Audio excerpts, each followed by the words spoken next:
नमस्कार, आप देख रहे हैं एनएमएफ न्यूज। मैं आपके साथ शबनम। छांगुर बाबा जो उत्तर प्रदेश में रहकर धर्मांतरण की फैक्ट्री चला रहा था, उसका भंडाफोड़ तो हो ही चुका है, लेकिन वो लोग भी धीरे धीरे घर वापसी कर रहे हैं जो छांगुर बाबा के जाल में फंसे थे। अब ऐसे में जो छांगुर बाबा का पूर्व मुंशी रहा था, उसने एक और बड़ा चौंकाने वाला गंभीर आरोप बाबा पर लगा दिया है। दरअसल बीते दिनों पूर्व मुंशी ने छांगुर बाबा के सामने आकर मीडिया के छांगुर बाबा की काली करतूतों को उजागर किया, बताया कि कैसे विदेशी फंडिंग का जाल बिछाया जा रहा था, कैसे हिंदू लड़कियों को निशाना बनाया जा रहा था। अब उन्होंने ये बयान दिया तो ऐसे में अब आरोप ये भी लगा दिया है कि उनके इस बयान के बाद उन्हें जान की धमकियां मिल रही हैं। कुछ लोग उन्हें टारगेट कर रहे हैं। जब वो अपने घर से दवाइयां लेने निकले थे तो कुछ लोगों ने उनका पीछा किया और फिर उन्हें जान से मारने की धमकी दी, उनके साथ मारपीट की गई और कहा गया कि अपना बयान वापस लो। जब तक योगी आदित्यनाथ यूपी में है तब तक तो बच जाओगे, लेकिन जब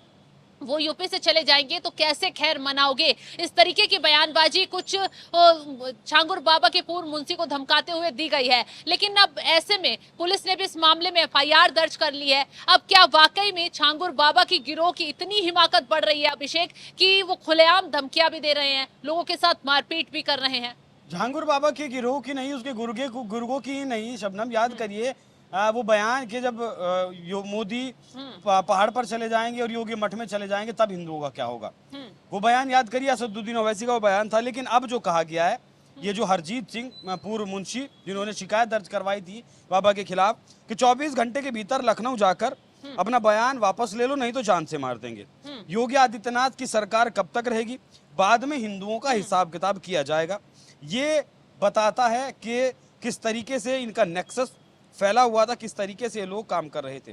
और ऐसा नहीं है कि ये पहला इंसान है। देखिए, मैं कल ही एक रिपोर्ट देख रहा था जिसमें हरियाणा का वो वीडियो था जहां जो मुस्लिम समाज के लोग थे, मतलब कहीं के उम्र दराज जो लोग थे, वो खुले तौर पर इस बात को कह रहे थे मीडिया के सामने। कोई हिडन कैमरा नहीं था, बाकायदा बाइट दे रहे थे कि हमारे यहाँ एक एक घर में 15-15, 16-16, 18-18 बच्चे हैं और इन बच्चों का जो भरण पोषण है वो भी खुद ही करते हैं। मतलब एक बच्चा रोज 500 रुपए की दिहाड़ी कमा कर लेकर आता है, घर चलाने में भी मदद करते हैं। बाकी जिस तरीके से जितने ज्यादा वोट हमारे होंगे उतनी जल्दी ही इस सत्ता पर, इस देश की सत्ता पर हम काबिज हो सकेंगे। ये मतलब बयान है, लोगों का बयान है। तो आप एक चीज से तो आप इसे यहाँ कनेक्ट कर सकती हैं। बाकी रही बात छांगुर बाबा की, छांगुर बाबा 7वीं कक्षा तक पढ़ा हुआ है, कोई बहुत ज्यादा चीजें नहीं जानता था। लेकिन आज के वक्त में 40 से ज्यादा बैंकों में उसके खाते हैं। लगभग 500 करोड़ रुपए की उसे फंडिंग हुई है। नेपाल जैसे देश से भी लगभग जो है 300 करोड़ रुपए की फंडिंग हुई है। नेपाल जैसा देश जो मतलब पूरी तरीके से अपने पड़ोसियों के ऊपर, कहें कि अगर हिंदुस्तान के ऊपर एक तरीके से डिपेंडेंट रहता है, उस देश से भी 300 करोड़ रुपए की फंडिंग हुई। क्यों हुई?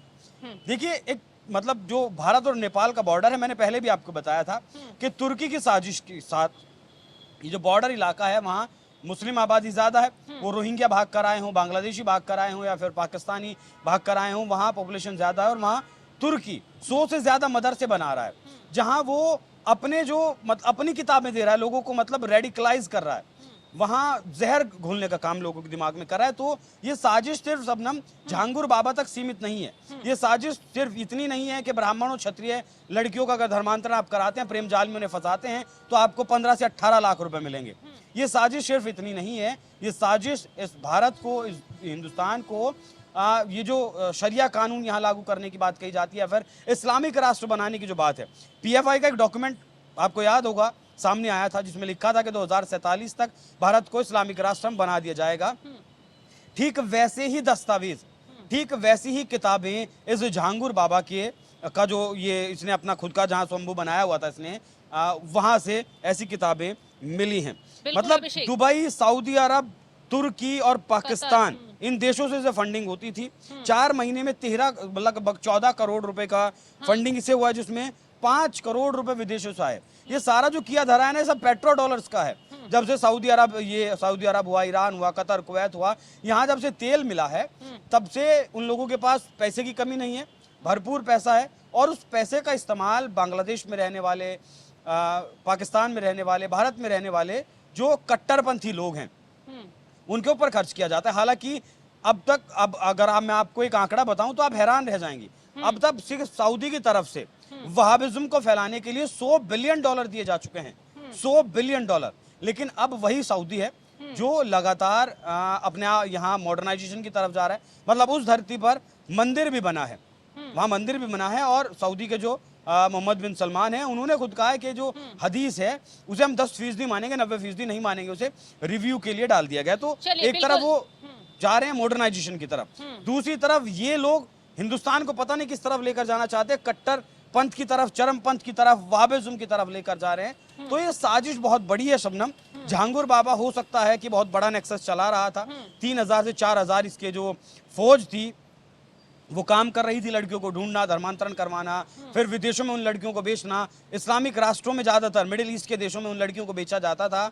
वो जो केरला स्टोरी में दिखाया गया वो गलत नहीं था, लेकिन मतलब कहा गया कि नहीं ये एक समाज को टारगेट करने के लिए है। तो साजिश बहुत बड़ी बुनी जा रही है शबनम। बिल्कुल, तो एटीएस की जो जांच चल रही है उसमें भी तमाम बड़े खुलासे हो रहे हैं। बाबा को लेकर ये भी खुलासा हुआ है कि कैसे वो सिर्फ अकेले ही इस काम में नहीं जुटा हुआ था, पूरी टीम तो उसने लगा ही रखी थी। कुछ अफसरों का नाम भी इस गैंग में शामिल आ रहा है। हालांकि एटीएस अभी जांच पड़ताल कर रही है। एक इंस्पेक्टर, 4 लोगों पर भी अब जांच होगी जो जिनके शरण में ये पल रहा था। क्योंकि देखिए, राजनीतिक संरक्षण भी होता है ऐसे लोगों को, और कानूनी संरक्षण भी होता है। क्योंकि किसी भी इलाके में जहां मतलब पुलिस थाना हो, पुलिस चौकी हो, वहां क्या चल रहा है पुलिस की नजर से वो चीजें बाहर नहीं होती हैं। उसके बावजूद भी अगर वो चीजें पनपती हैं तो सवाल उठते हैं शासन पर भी और प्रशासन पर भी। खैर, अभी सबूत जुटाए जा रहे हैं कि 4 अफसर कौन है, क्या नाम है। एटीएस पूरे सबूतों के साथ इनके खिलाफ कार्रवाई करेगी। और इसी के साथ अगर राजनीतिक उसकी बात करें तो अतीक अहमद से इसका कनेक्शन भी बीजेपी नेता के जरिए निकाला जा चुका है। हालांकि जांच का विषय है, जांच आगे चल रही है, आगे क्या कुछ खुलासा होता है ये देखने वाली बात होगी। फिलहाल इस खबर को लेकर आप क्या राय रखते हैं, कमेंट बॉक्स में अपनी राय जरूर बताएं, और तमाम खबरों की अपडेट के लिए आप हमारे साथ जुड़े रहें। नमस्कार। बिंदकी में। बिंदकी। हाँ। अच्छा, तो उसके बाद ये लोग फिर वहाँ से छूटी कैसे? 3 महीने बाद हम अपने घर पे भाग के आ गए थे। अच्छा, तो फिर ये मेराज पीछे नहीं आया घर पे? पीछे आया था, उसने मेरे पापा को मेरे वीडियो दिखाए थे गंदे, और भी लड़कियों के दिखाए थे अपने मोबाइल में उसने। और मेरे पापा ने डिलीट करने के लिए कहा। उसने कहा कि तुम अपनी छोटी बेटी की शादी हमसे करा दो, हम ये वीडियो डिलीट कर देंगे। और उसके बाद मेरे पापा को गुस्सा आ गई, पापा ने लोहे का रॉड उसके सर पे मारा और वो गिर के मर गया वहीं पे। अच्छा, उसके बाद कोई शिकायत करी, पुलिस में कंप्लेंट करी क्या? पापा ने मेरे की थी कंप्लेंट। 3 महीने तक वो थाने के चक्कर भी लगाते रहे, लेकिन उन लोगों पे कोई भी कार्रवाई नहीं की गई थी। अच्छा, और ये मेराज के घर वाले क्या करते थे, पिता उसके क्या करते थे? वो समाजवादी पार्टी में थे, और वो लोग अभी भी जब हम जाते हैं और ये कोर्ट में, तब वो लोग उनके साथ और भी कई मुसलमान आते हैं, और हमें और मेरे भाई को दोनों को जान से मारने की धमकी दी जाती है।